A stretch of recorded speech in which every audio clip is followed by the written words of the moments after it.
İyi günler arkadaşlar. Kanalımıza hoş geldiniz.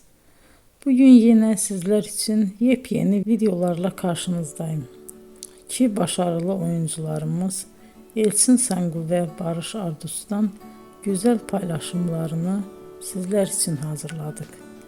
Elçin Sangu, Sevdim Alabora, Yalancı ve Mumları, Kiralık Aşk, İyi Günde Kötü Günde bu dizilerde rol almış ve herkes tarafından çok beğenilmiştir.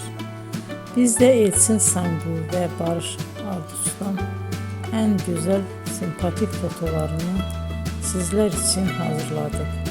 Bu karelerin devamını istiyorsanız emeğe saygı olarak kanalımıza abone olup yorum yazmayı unutmayın arkadaşlar. Teşekkür ederim.